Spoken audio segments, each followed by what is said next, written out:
Boa noite a todos, boa noite a todas, sejam muito bem-vindos e bem-vindas. É uma alegria estarmos aqui reunidos novamente, hoje com a presença do nosso querido mestre, né? Nosso querido professor Renato Bertatti. O Renato é uma unanimidade, né? Na minha opinião, excelente profissional, um professor de uma sensibilidade, uma didática incríveis e uma pessoa extremamente doce, acessível. É um prazer, é uma alegria para todos nós termos você aqui. Renato, eu estou como presidente da Comissão de Mediação e Direito Sistêmico de Vargem Grande Paulista. Queria agradecer também ao presidente da nossa subseção, doutor Tiago Comim, que é uma pessoa muito aberta aí aos MASCs, aos meios adequados de solução de conflitos, e está muito interessado aqui nessa jornada, né, falando sobre visões sistêmicas.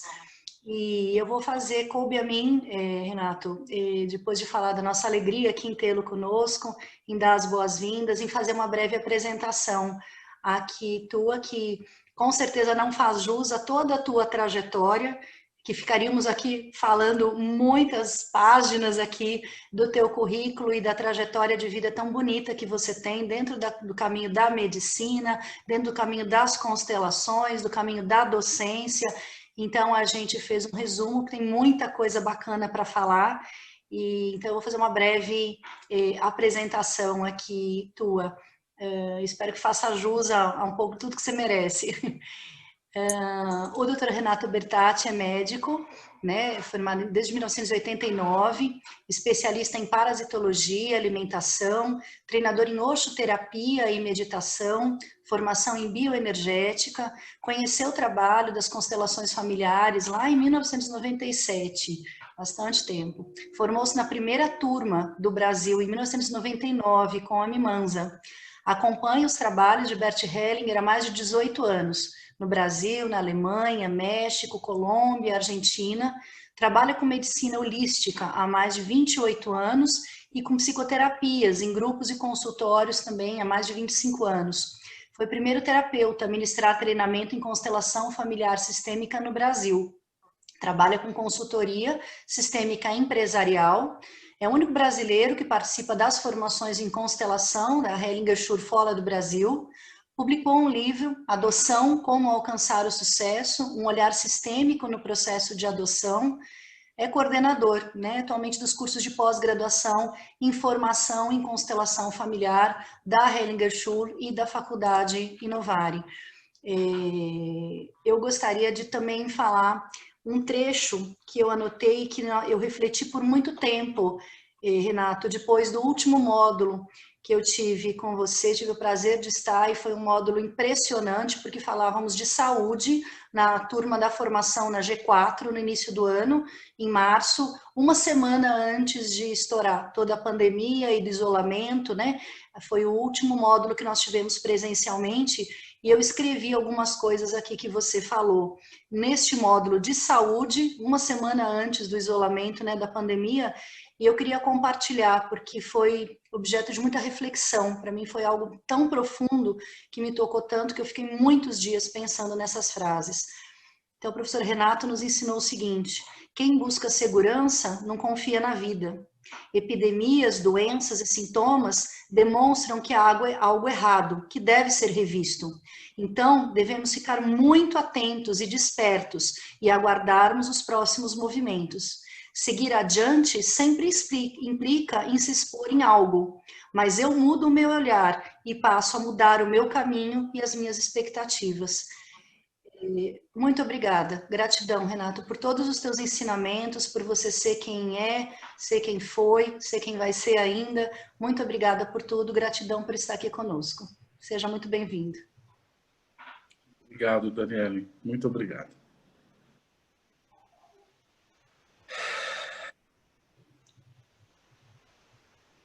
Bom,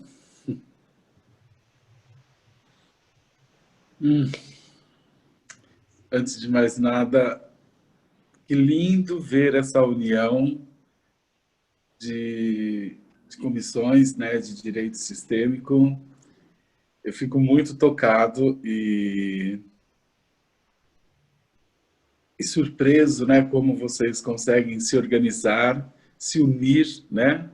E eu sei que atrás de cada uma de vocês ou de cada uma dessas comissões, com certeza vocês alcançam muitas pessoas e com certeza vocês têm feito um trabalho incrível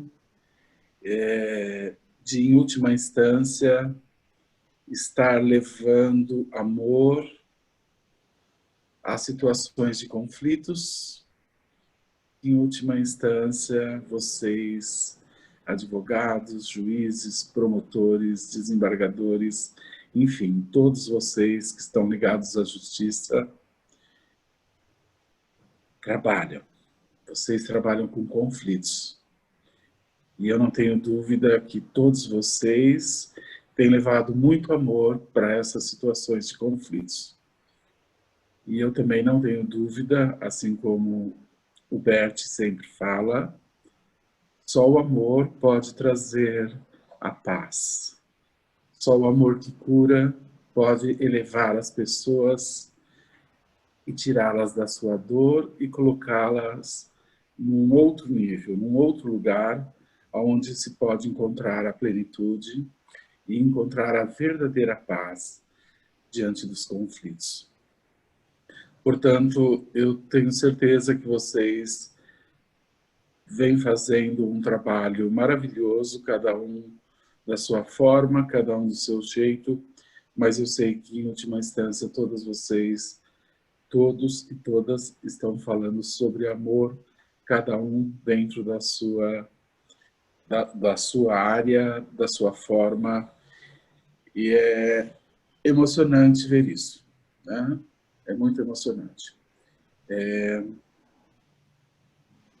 Quando eu conheci a constelação, lá em final de 96, 97, eu organizei o primeiro grupo aqui no Brasil de constelação da Vimansa. Eu fiquei profundamente tocado por aquilo que eu vivenciei. E eu sabia naquele momento que eu tinha encontrado algo que me ajudaria muito no meu trabalho, mas antes de mais nada em mim. Porque aquilo que eu vivenciei no meu primeiro trabalho, no contato com a constelação, eu sabia que aquilo ia mudar a minha vida para sempre. Não só a minha vida pessoal, mas também a minha forma de trabalhar como pessoa, com as pessoas, e que eu sempre fiz como médico, como terapeuta, como médico holístico, enfim. E quando eu olho para como tudo isso cresceu, como tudo isso se desenvolveu em todas as áreas, e especialmente no judiciário, né? É muito lindo ver tudo isso. Como isso não só cresceu e se desenvolveu profundamente no Brasil e também em todo o mundo, é muito gratificante e muito rico participar de toda essa expansão e crescer junto com todo esse movimento e perceber e principalmente vivenciar o quanto isso vem ajudando as pessoas, seja individualmente, seja nas relações de conflitos, seja na área da saúde, seja nas empresas, nas organizações, seja nos processos de educação, da pedagogia, enfim. A constelação, ela vem trazer uma nova forma de ver, olharmos para a vida. Ela traz uma nova forma de nós acessarmos conhecimentos que já existem e que até então nós não tínhamos como acessar. E dessa forma também, a constelação, ela trouxe um olhar muito importante para todo o processo da adoção, que é o tema que nós vamos abordar aqui hoje. Então, antes de mais nada, eu gostaria de agradecer a todos vocês pelo convite e pela oportunidade de poder falar um pouco mais sobre esse tema de adoção, sobre o ponto de vista, sobre o olhar sistêmico. E então, muito obrigado pelo convite, é uma honra, um prazer, E eu me sinto sempre muito disponível e aberto para tudo aquilo que eu sinto que é sério e que tem como finalidade, em última instância, trazer um novo olhar, trazer um olhar aonde a gente pode ver aonde está o amor dentro das relações. E quando nós falamos desse tema de adoção, esse tema é um tema extremamente importante, né? Porque é um tema que tem vários aspectos, é um tema que ele tem várias facetas e, portanto, é muito importante que a gente amplie o nosso olhar para todos os aspectos que envolvam essa questão da adoção. Então, é claro, nós vamos falar um pouco sobre isso, depois quero abrir espaço para que a gente possa interagir, conversar. E eu sei que é impossível, em uma hora, a gente explorar tudo que pode ser visto dentro desse tema e as dimensões que ele traz. Mas acredito que é possível que a gente possa olhar para o essencial dentro de todas essas facetas que envolve um processo de adoção. E quais são esses lados, quais são essas facetas que envolvem o processo de adoção?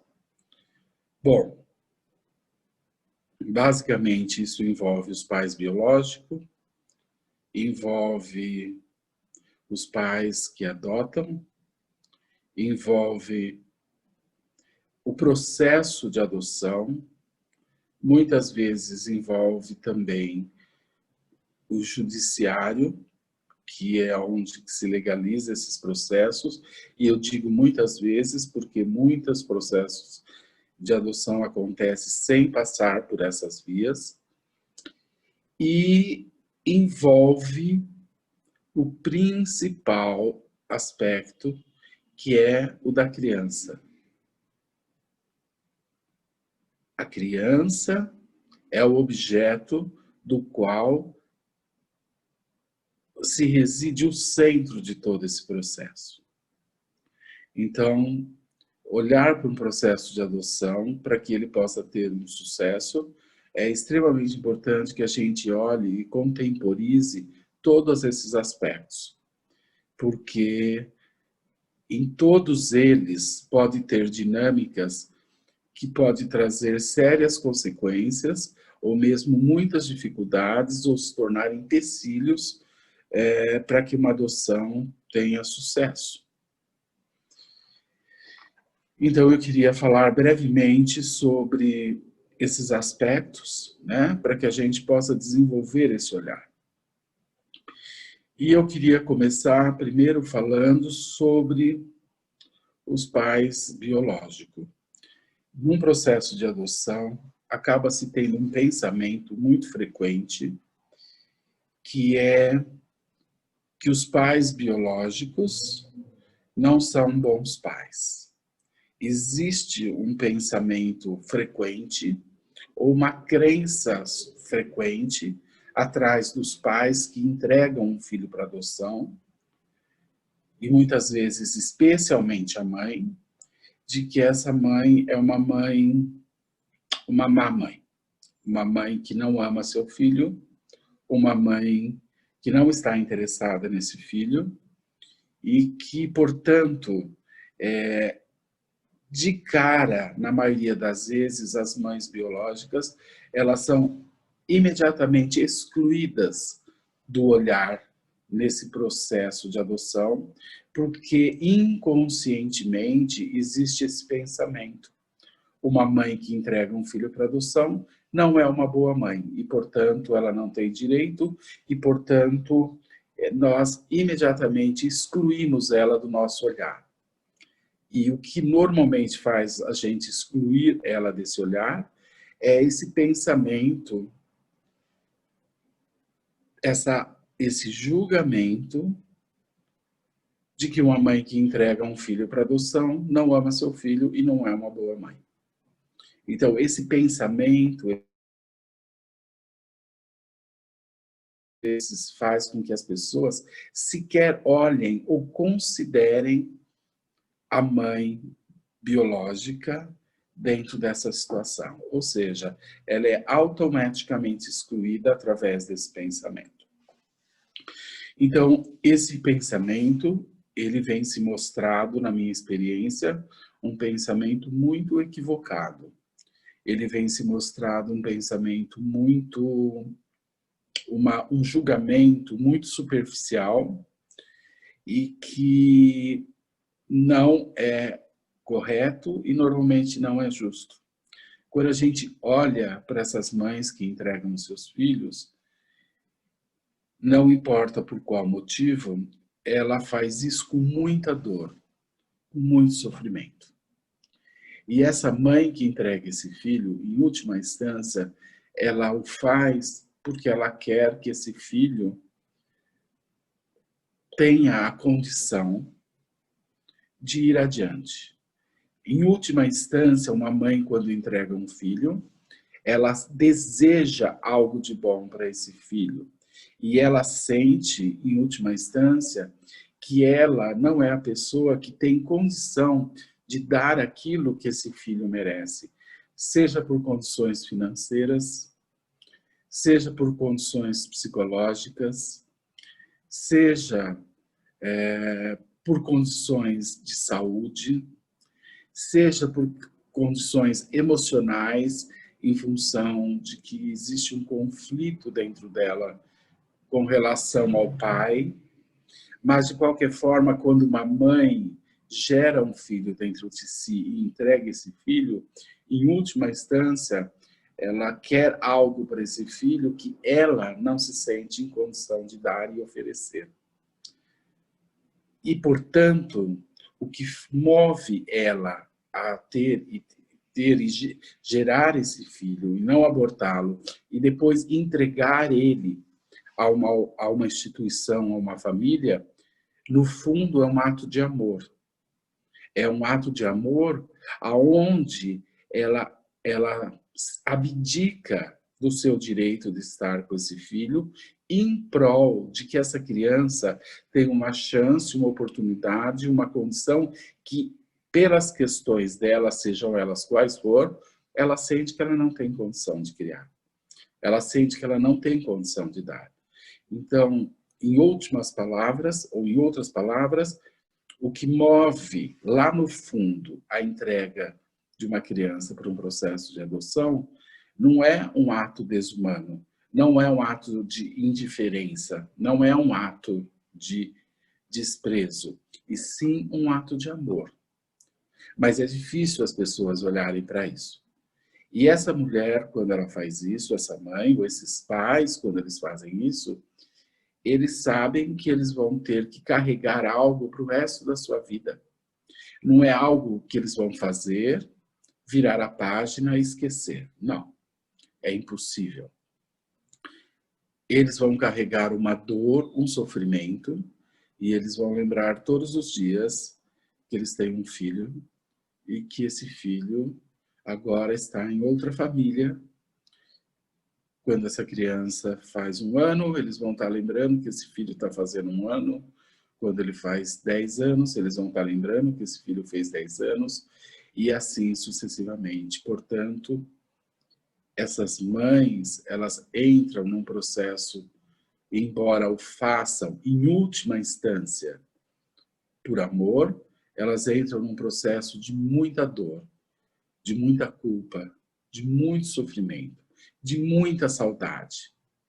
Muitas delas vão agora, através desse peso, inclusive, às vezes, se impor punições. Muitas delas se arrependem e agora não tem como voltar atrás, ou muitas vezes não tem como mais acessar essas crianças. Portanto, o amor dessas mães que entregam esses filhos, ele só pode ser visto, a gente só consegue acessar esse amor dessas mães por esses filhos que elas entregam, através do seu sofrimento, através da sua dor, através da sua culpa e muitas vezes através de um processo de autopunição, de adoecimento, né? Portanto, essas mães,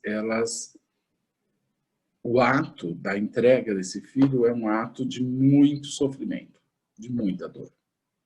E, em últimas palavras, para que o filho viva, ela assume e carrega todo esse peso, esse sofrimento, essa culpa, esse desprezo que essa pessoa tem dentro da sociedade, muitas vezes.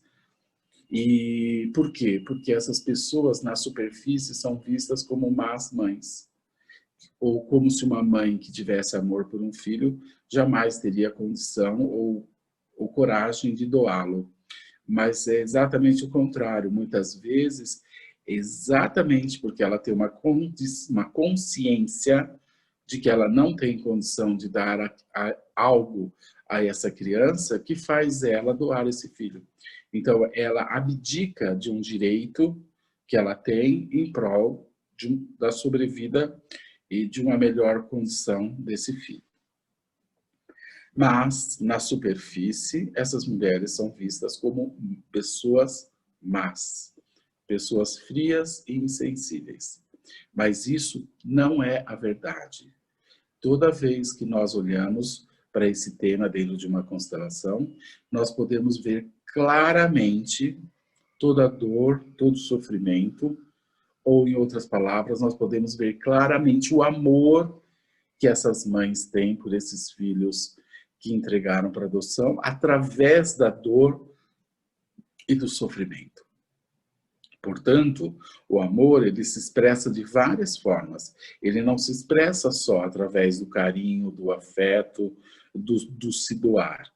Muitas vezes o amor se expressa, como por exemplo na perda de alguém, através do luto, da dor, do sofrimento, ou também, outras vezes, da culpa, da tristeza, da doença, da autopunição.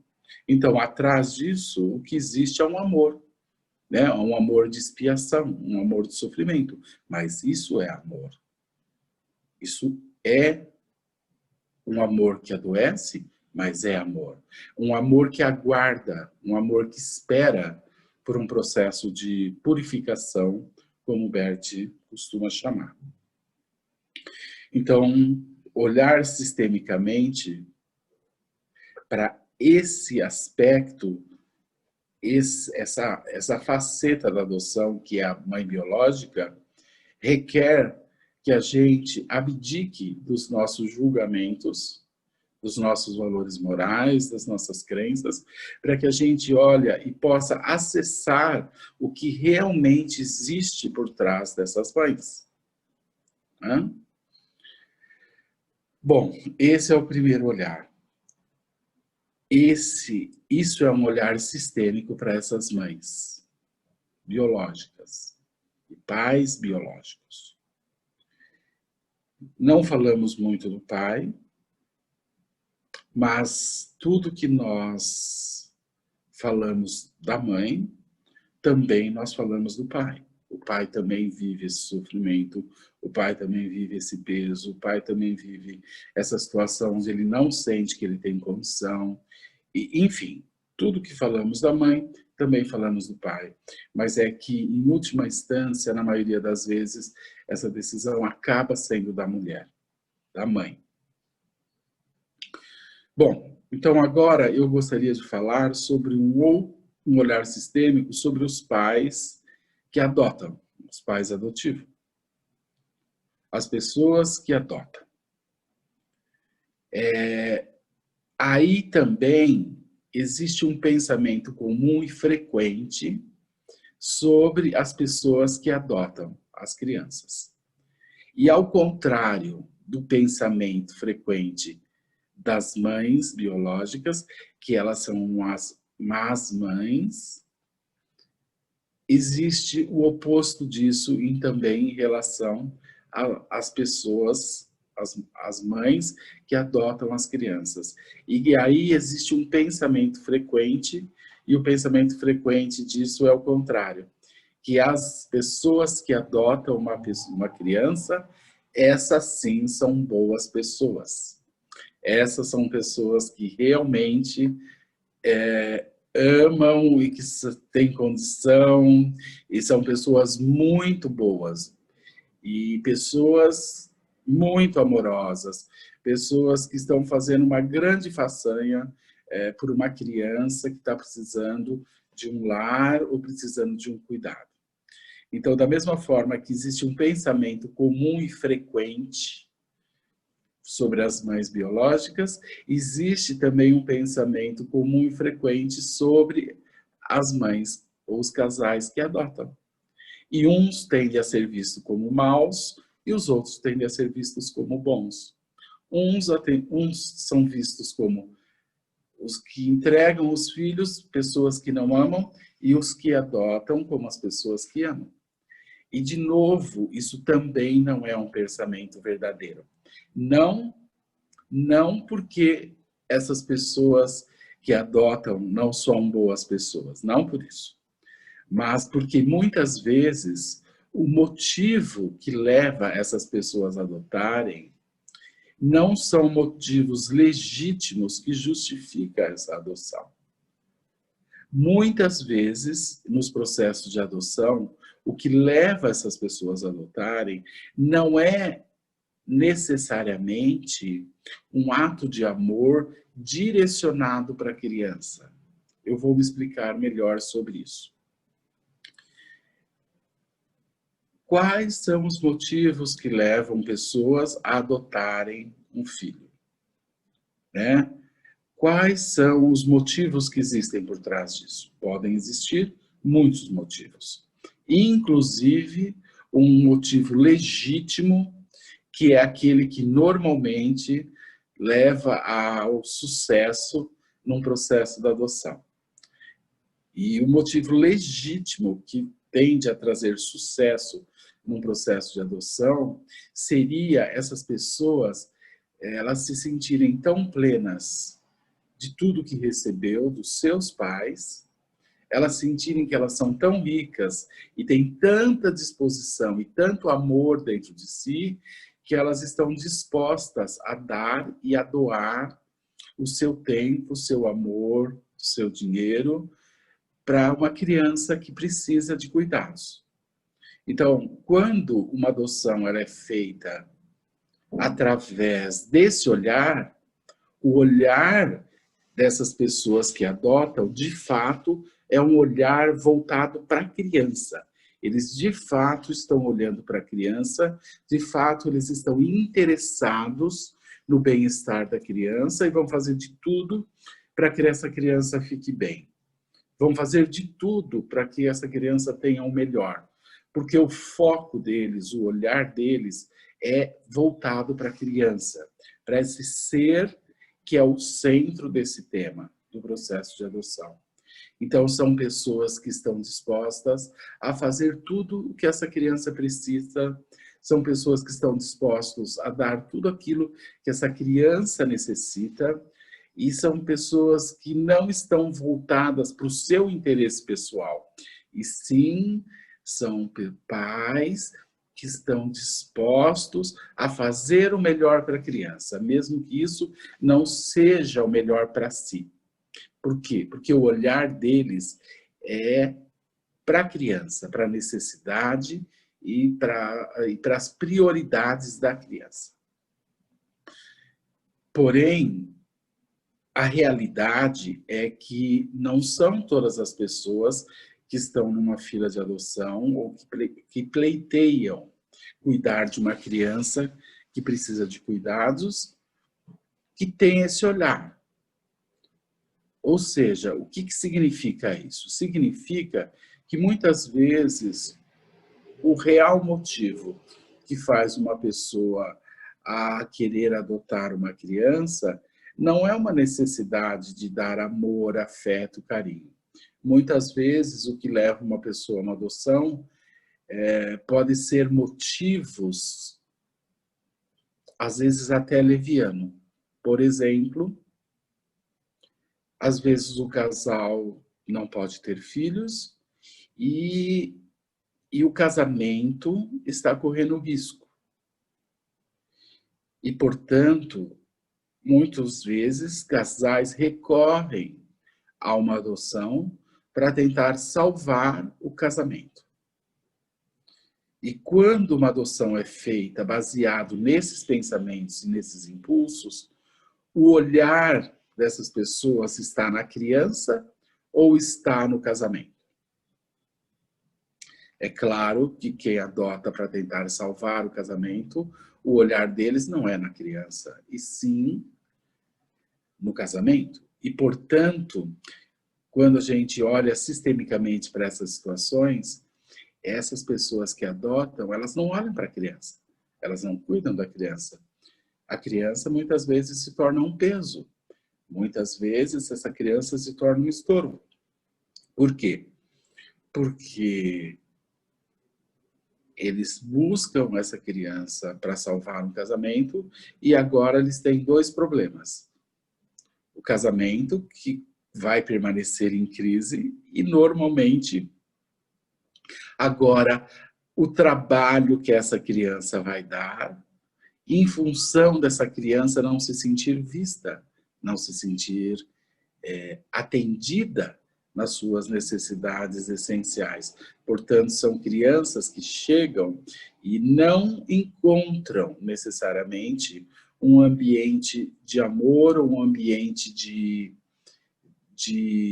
receptividade, e essas crianças sentem isso. Então, portanto, essas crianças, elas reagem muito fortemente a essa nova casa, e com isso, são crianças que começam a dar muito trabalho. Então, agora temos uma família ou um casal que pega uma criança para salvar um casamento e essa criança traz mais problemas e mais dificuldades. E aí, nesse ponto, muitas vezes, o que os casais fazem? Querem ver a criança. Por quê? Porque eles não têm, de fato, uma disposição legítima que faz eles olhar para a criança. E sim, usam a criança ou usam a criança para tentar salvar um casamento. Isso é uma maldade? De forma alguma isso é uma maldade. A única questão é que o amor dessas pessoas que adotam nessa circunstância é um amor que não é só dirigido para a criança, é um amor que está sendo dirigido para o parceiro ou para a parceira.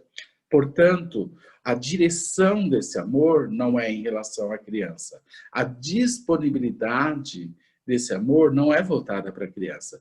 Então, não se tratam de pessoas más, mas só que o motivo que está por trás do processo de adoção não são os melhores motivos, e isso tende a levar a um fracasso.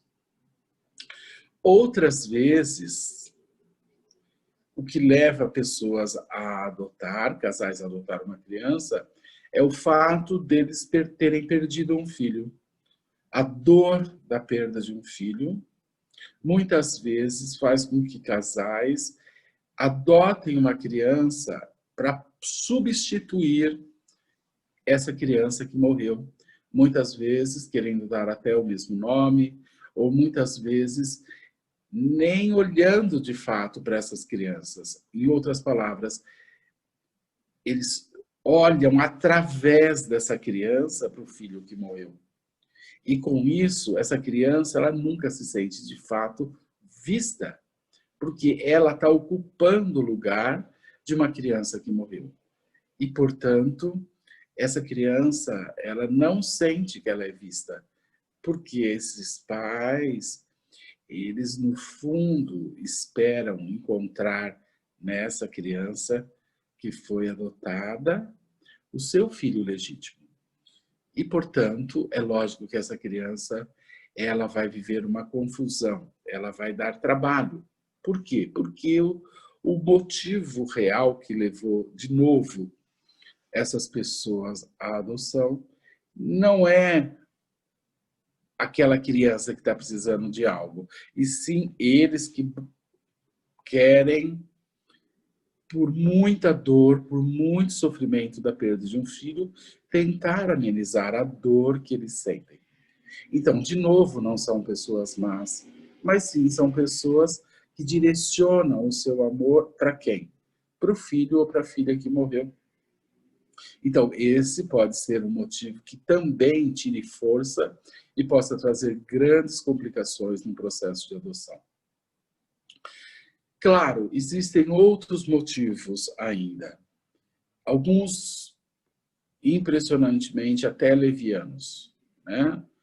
Então, assim, por exemplo, uma mãe sempre quis ter uma menina e ela tem lá agora 3 filhos, 3 meninos. Mas ela não abre mão de ter uma menina, mas não pode mais ter filho e já tem 3 meninos. Então agora ela quer adotar uma menina.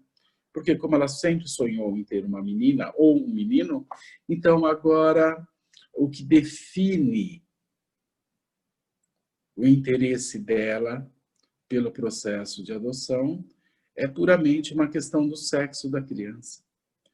Ou seja, isso não demonstra disponibilidade real dessa pessoa, e sim, muitas vezes, uma necessidade de realizar um sonho ou um desejo, né? E que muitas vezes está ligado ao sexo da criança.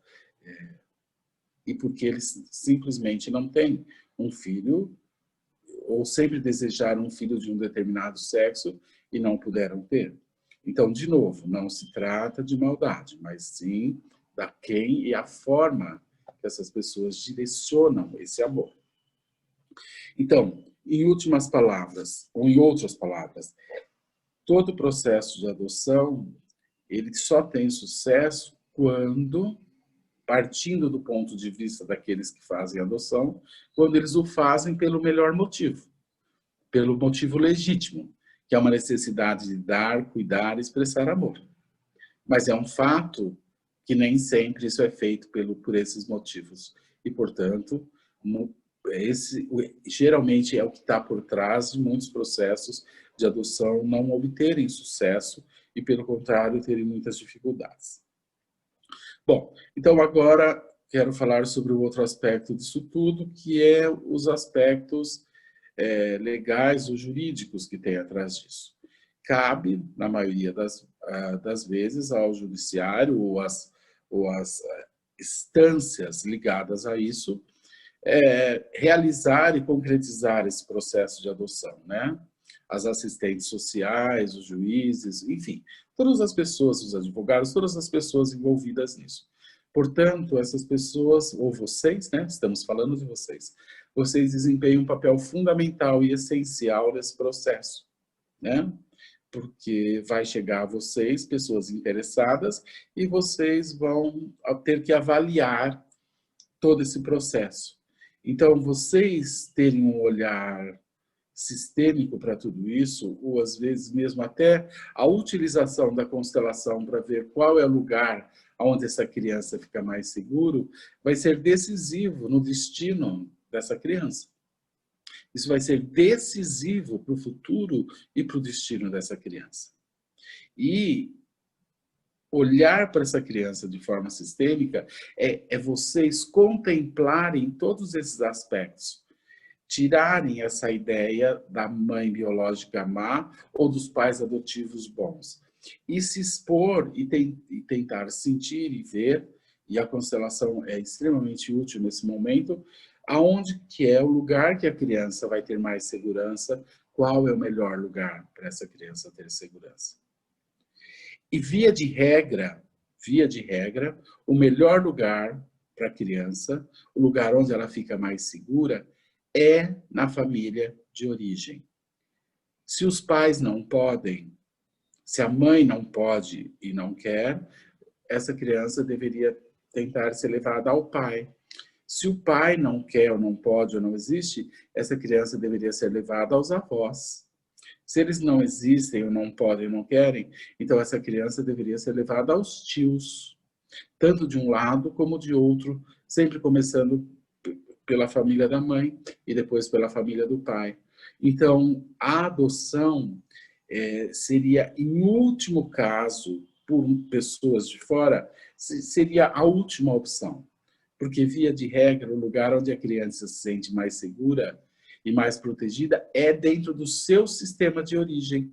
Se não são com os pais, pode ser com os avós, pode ser com os bisavós, ou pode ser com os tios, né? E, geralmente, ela dentro da família, ela vai se sentir dentro do seu sistema. E dentro de uma outra família, ela vai estar sempre deslocada desse sistema. Porque na alma, ela pertence a um sistema, o seu sistema biológico. Na alma, ela pertence a isso.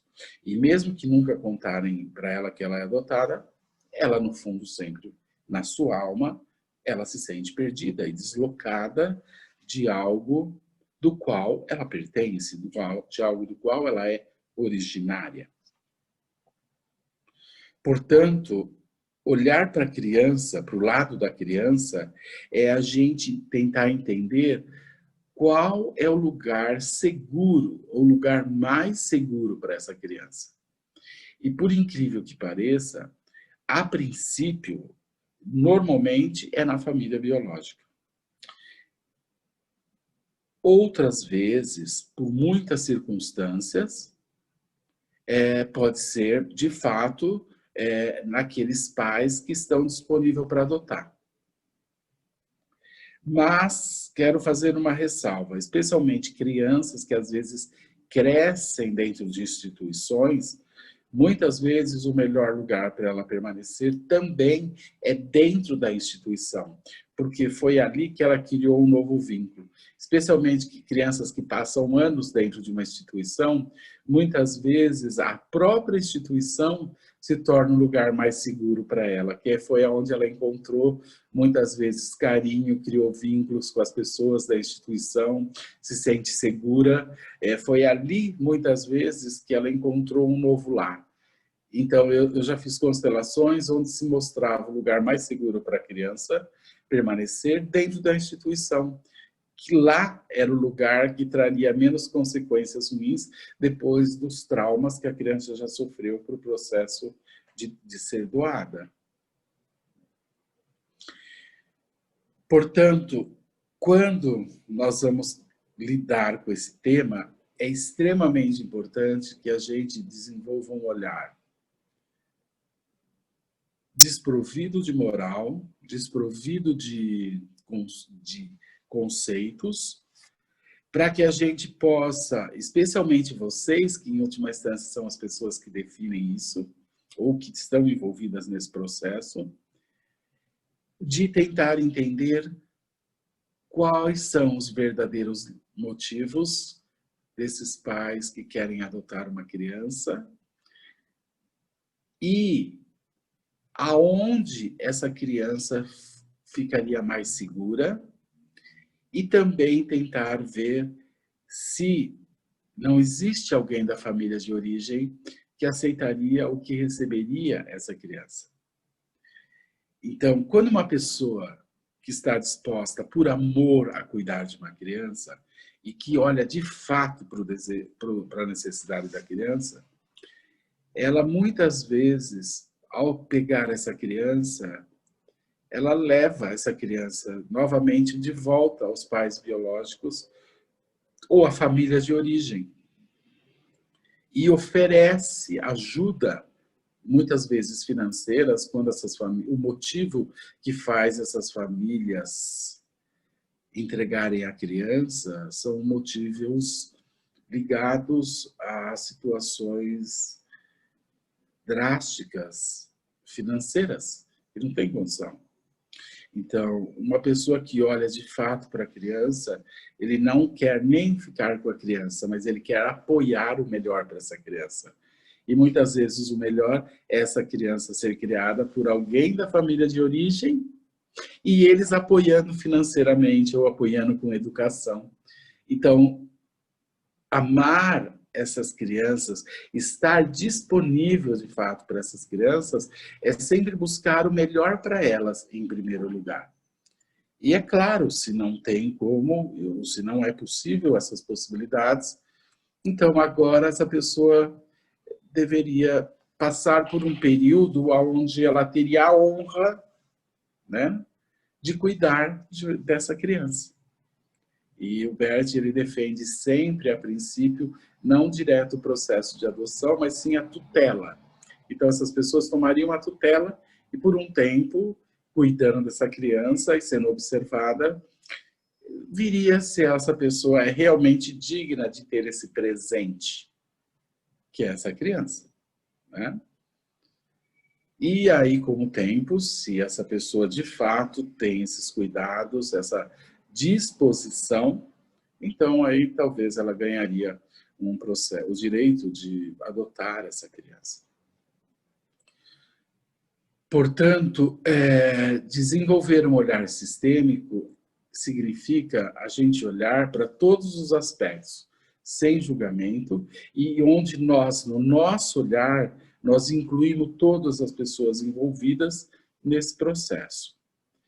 E quando nós o fazemos com amor, né, quando vocês fazem isso com amor, porque são pessoas que podem estar envolvidas nesse processo, via de regra, vocês vão achar a boa solução, o bom lugar, para que essa criança possa estar segura, para que ela de fato possa ser recebida com amor, para que ela possa ser cuidada com amor e para que as suas necessidades sejam de fato vistas e supridas. Mas isso só é possível quando nós incluímos todas as pessoas envolvidas nesse processo. Isso só é possível quando a gente abre mão desse conceito de que uma mãe que entrega um filho é uma mãe que não ama um filho.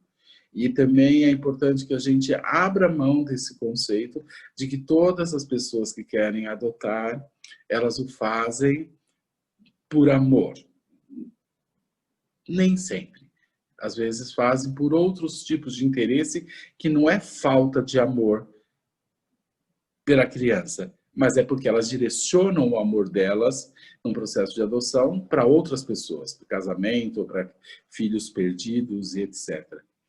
Então, desenvolver esse olhar, realmente eu acredito que ajudaria a todos vocês a achar boas soluções, e as boas soluções normalmente trazem harmonia, e traz força, e traz paz para todos os envolvidos, sejam os pais biológicos, seja aquelas pessoas que adotam, seja vocês que têm que tomar essa difícil decisão e se tornam corresponsáveis diante de todo esse processo e, principalmente, o foco central do tema, que é a criança.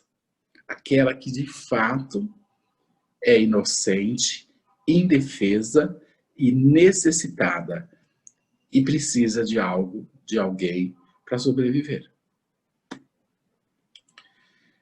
Bom, isso é uma pequena abordagem sobre os aspectos importantes a serem vistos sobre esse tema dentro da adoção. E eu gostaria agora de abrir espaço para que a gente possa conversar. Se vocês tiverem perguntas ou quiserem colocar algo, eu acho que pode ser um bom momento para que a gente possa compartilhar, trocar experiência. Renato, nós temos algumas perguntas e eu acho que nós temos tempo, né, para responder algumas. Claro. Posso colocar já a primeira, Renato? Sim, Keila, sim, por favor. Qual a solução se o pai biológico não sabe da existência do filho?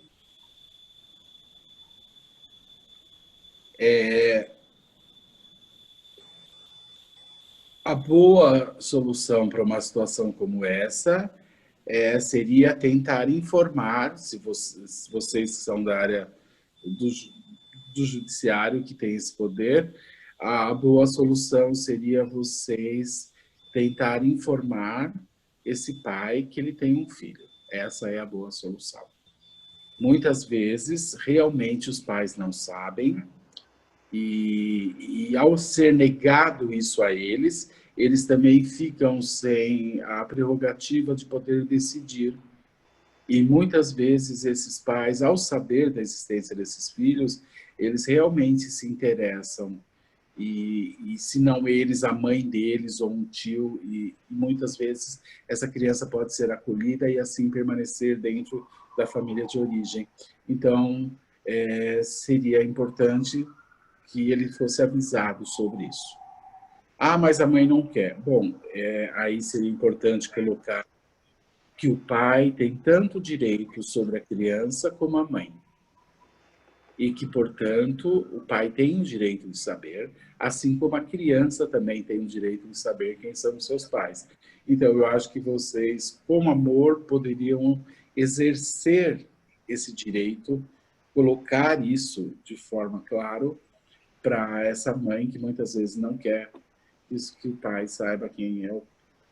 Os pais têm direito de saber que são pais, assim como os filhos têm um direito de saber quem são seus pais, acima das prerrogativas ou dos conceitos ou preconceitos que essa mãe possa ter nessa situação.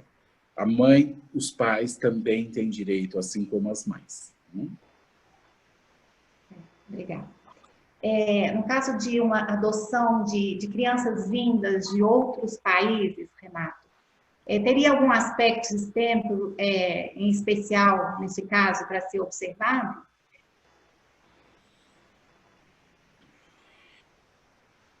Sim.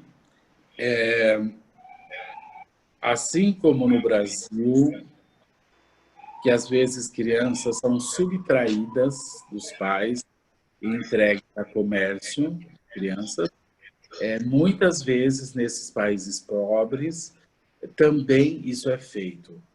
Ou seja, muitas vezes crianças elas são subtraídas das suas famílias e elas não foram entregues, elas foram de fato subtraídas.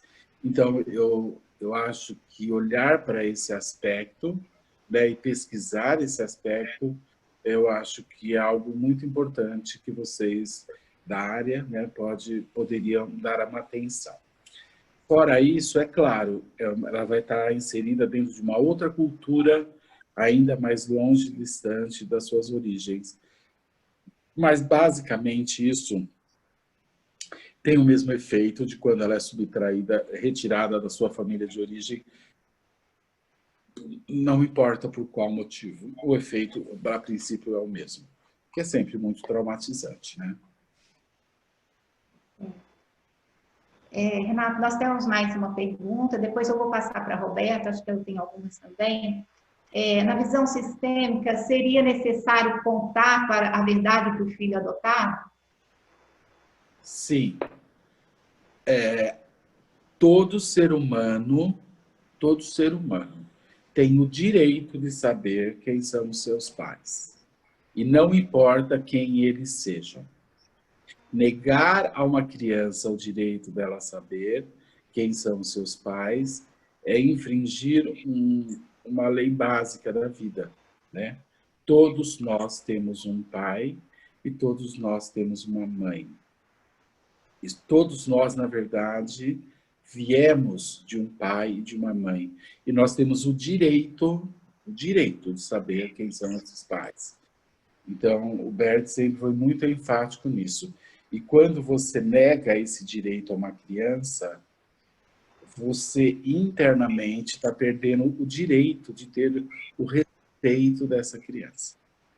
Então, os pais que adotam uma criança e não conta a ela sobre a sua origem, sobre os seus verdadeiros pais, intrinsecamente é como se eles perdessem o direito de ter o respeito dessa criança, porque eles se colocam acima. Eu sei que é contundente isso que eu estou colocando, mas eles se colocam acima de um direito como ser humano que essa criança tem de saber quem são os seus pais biológicos. Por mais dramático e difícil que seja a vida deles, mas é um direito. É um direito. Obrigada, Renata. A Roberta, acho que tem mais perguntas, Roberta? Tem várias perguntas. Primeiro, vários agradecimentos e muita manifestação de carinho no YouTube. Mas uma das perguntas que estão aqui intrínsecas também em relação a isso, de falar sobre a questão dos pais biológicos, uma que surgiu foi se os irmãos, como contar para os filhos, né, que existem esses irmãos que são adotados ou não. E uma outra pergunta, Renata, é sobre o processo de adoção, porque é tão demorado. A gente sabe que tem um olhar aí jurídico nesse sentido, mas na questão sistêmica, como você vê a burocracia, às vezes, dos processos de adoção e o papel das famílias acolhedoras?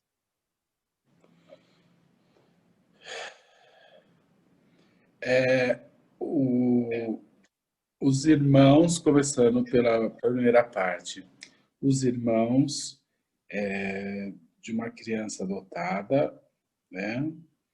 Eles também têm direito de saber que aquela criança, a origem dela, os pais dela são outros pais.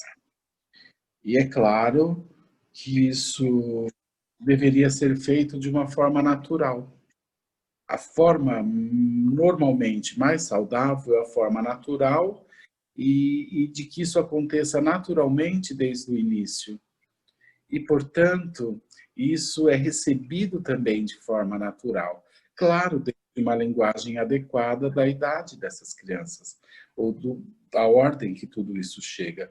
Portanto, isso deveria ser dito de uma forma muito simples, muito natural, e dentro da linguagem adequada para a idade que isso estaria acontecendo. Com relação aos processos burocráticos que existem dentro do judiciário para o processo de adoção, eu não sei exatamente todos os trâmites e todos os processos, e acredito que talvez até exista alguma diferença de região, ou de estado, ou de país para esses processos. Mas eu acredito que muitos desses processos eles são extremamente importantes e úteis, porque eu sei que em muitos casos existem os assistentes sociais que fazem essas avaliações, que fazem visitas, que tentam entender o perfil dessas pessoas que estão disponíveis para receber uma criança. Mas tudo isso talvez pudesse ser muito mais simplificado quando se pudesse entender sistemicamente qual é o melhor lugar para essa criança. Eu acho que isso encurtaria muito os processos. É lógico que quando as pessoas vão ser entrevistadas numa lista, né, de pais que estão à espera de uma adoção, eles vão contar uma história. E não necessariamente a história que eles contam é verdadeira, né? Mas, quando a gente coloca isso dentro de um campo sistêmico, né, dentro de uma constelação, nada pode ser escondido. Se essas pessoas estiverem realmente disponíveis e olhar com amor, a criança imediatamente vai ficar segura lá. E por mais que eles tenham uma linda história ou se mostram muito disponíveis, também numa constelação se mostra imediatamente se eles olham de fato ou não para essa criança e se ela vai estar bem lá ou não. Então, eu acho que a constelação ela poderia ser muito utilizada nesses processos como mais um elemento de avaliação e que poderia ajudar muito vocês no processo de tomada de decisão. E eu não sei se existe mais uma parte da pergunta nessa, porque parece que da família acolhedora, mas eu acho que da família acolhedora você já falou bem aí de ver a questão sistêmica, né? Fica muito inerente a isso também. E aí a última pergunta, até por conta do nosso horário aqui, em relação a quando a família coloca em risco essa criança, né? Como a gente, nesse olhar sistêmico, então a criança é retirada dessa família e aí vai para a adoção? Como que a gente pode olhar para essas questões também? Seria da mesma forma. Quando uma criança ela está correndo risco com o pai, com a mãe, não importa por qual motivo, e vocês são obrigados pela circunstância a retirar essa criança para garantir a segurança dela. De novo, o primeiro caminho seria não entregar ela à adoção. O primeiro caminho melhor seria tentar levar ela para dentro da família, para outras pessoas dentro da família que poderiam assumir essa criança. Ela só iria, a princípio, para adoção, caso não existisse alguém dentro da família que poderia assumir uma responsabilidade sobre essa criança. Seja os avós, seja tios, ou seja, enfim, alguém da família.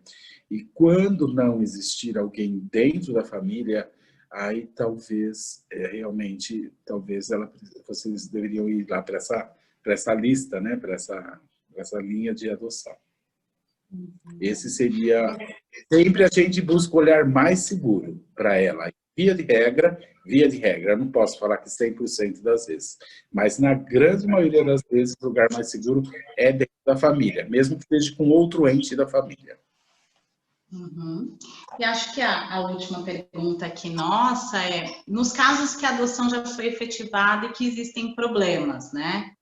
Então você falou um pouquinho desse peso da criança nas famílias que houve adoção, enfim, qual que é o olhar? O que a gente poderia, de alguma forma, falar e trazer uma luz para essas pessoas que estão vivenciando isso? Acho que foi essa a pergunta. Sim, ótima pergunta, Roberta. Quando uma criança está tendo problemas no processo de adoção, significa que alguma dessas leis foram violadas. Significa que na maioria das vezes os pais biológicos não são vistos, ou que é negada a essa criança um impulso e um desejo em direção aos pais ou à família biológica. Portanto, muitas vezes também dá problema porque essas crianças foram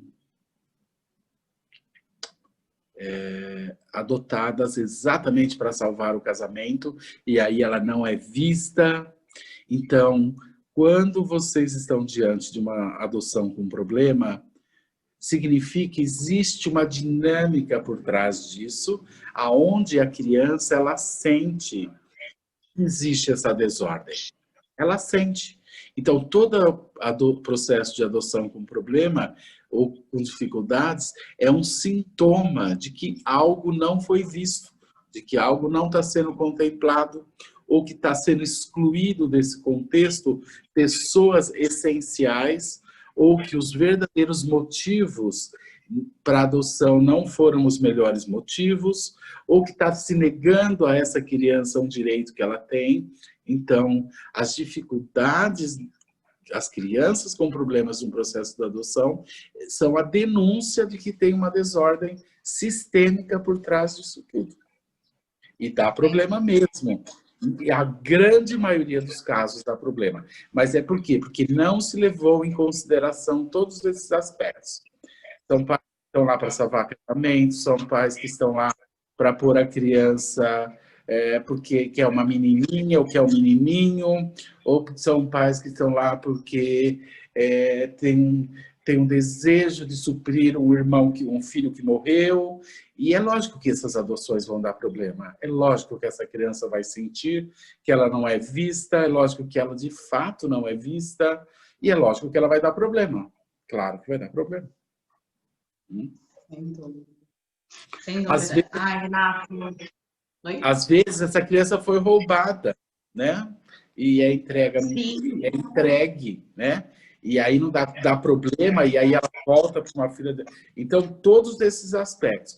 Por isso que eu digo, uma constelação, muitas vezes, expressa em 15, 20 minutos, mostra exatamente qual é a dinâmica que está por trás disso. E é interessante você trazer isso, porque aí a gente vê os reflexos, às vezes, em outras áreas, né? Então, eu já percebi, por exemplo, conflitos na área de processo de inventário, porque a gente estava falando de uma herança. E como você bem nos disse, né? Não é herança material, mas é herança imaterial que nós nos conectamos com pai e mãe. Então, aquele filho em conflito, que era o adotivo, ele não era visto. Então, assim, o quanto é importante ter essas informações. Eu queria aqui trazer aqui o livro, que é o do Renato, sobre a adoção, trazer a capa. Falar que no descritivo depois a gente vai colocar todo o currículo, né, do professor, o Instagram, para quem quiser acompanhar os trabalhos. Agradecer imensamente a sua disponibilidade, como sempre, né, quando nós estivemos junto com você, a disponibilidade de trazer essa informação de forma tão profunda. Agradecer a cada um que participou aqui pelo canal do YouTube fazendo pergunta. Talvez todas não foram respondidas, mas a gente trouxe de alguma forma algo que a gente achou mais pertinente aqui. E quem quiser depois se aprofundar no tema, pode ler o livro ou procurar o trabalho do professor. E eu queria ver se alguém quer falar mais alguma coisa para a gente ir encerrando, então. Depois eu vou passar a palavra aqui para a vice-presidente da OAB Itaquera, que está aqui presente sempre. Como eu disse, a nossa diretoria sempre atuante e sempre participando. Algum colega quer trazer mais alguma reflexão aqui das comissões?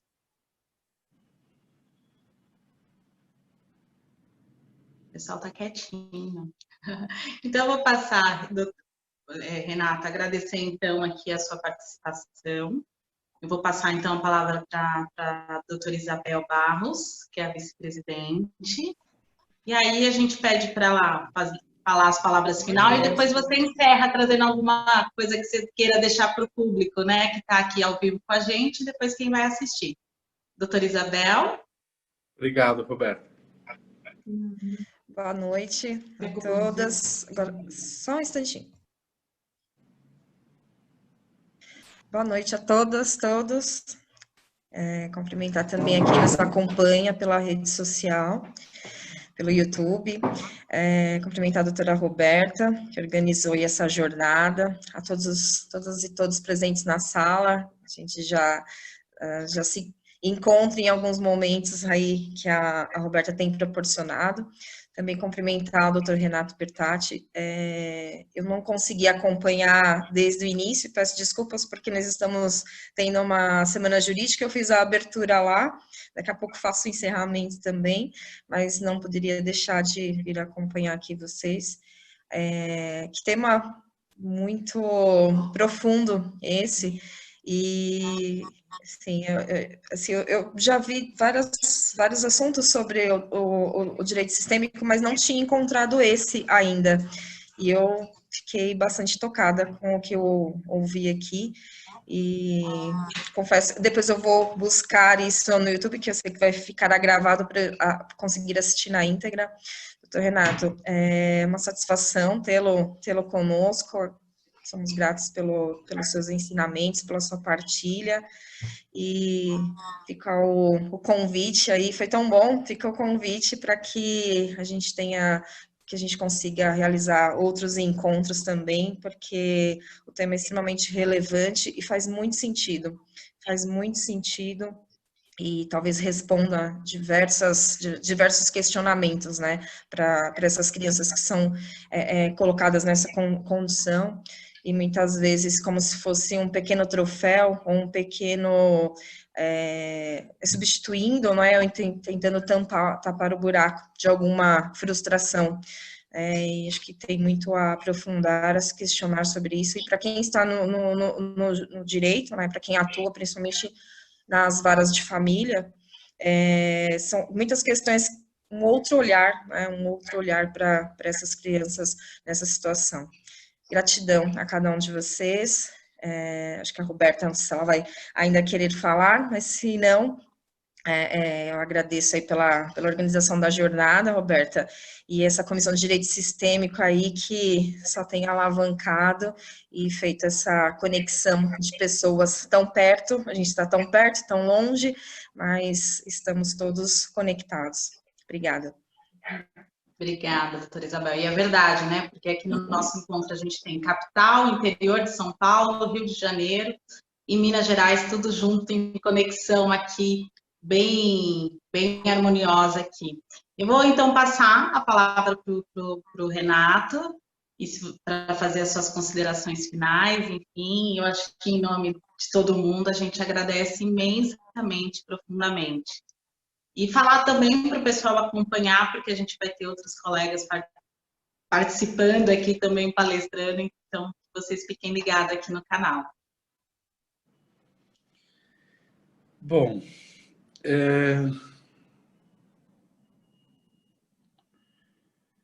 o destino das crianças adotadas é um destino pesado. Passar por esse trauma no início da vida é algo que vai ter um impacto profundo na vida dessa pessoa. Porém,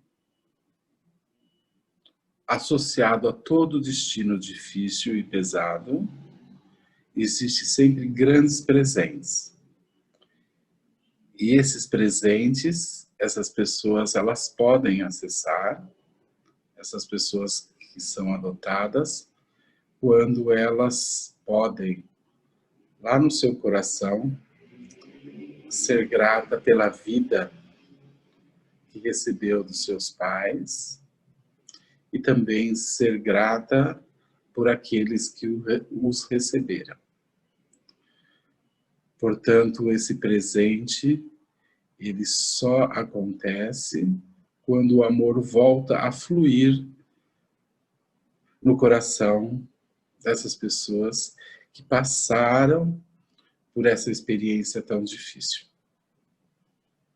Ou seja, o amor tem essa possibilidade, essa capacidade de curar feridas, e não só isso, como ele nos possibilita acessar uma força de cura e transformadora dentro de todos nós. Eu quero agradecer a todos vocês, a todas as comissões, por esse convite.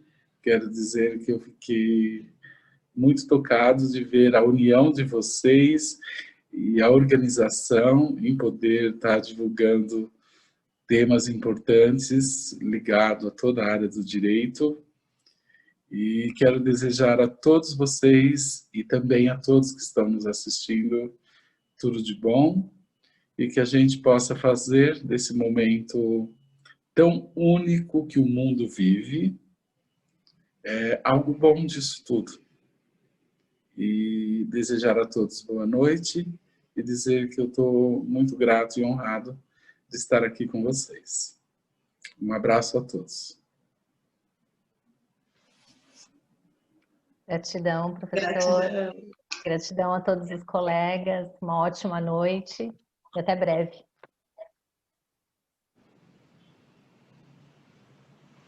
Gratidão, gente. Tchau, tchau. Alguém mais? Pode abrir os microfones para a gente dar tchau, gente? Tchau, Renato. Gratidão. Foi ótimo, foi lindo. Gratidão, Renato. Muito obrigada. Gratidão. Gratidão, Renato. Muito obrigada pelos ensinamentos. Foi muito bom ver você aqui hoje.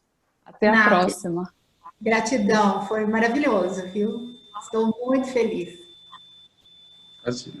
Foi um prazer, gente. Uma honra. Tudo de bom a todos. Obrigada. Tchau, tchau. Tchau, tchau. Um abraço a todas as comissões aí, Petrópolis, Poços de Caldas, Vargem Grande Paulista, Santos, Franca, Petrópolis, já falei Ribeirão Preto, Um abraço aí a todos vocês. Abraço, Um abraço. obrigada. Obrigada aí pela partilha. Obrigada, Bel. Obrigada. Obrigada. Boa noite. Boa noite. Boa noite. E aí, gente, deu tudo? Ah, saiu do YouTube. Peraí. Peraí, cancela aqui também.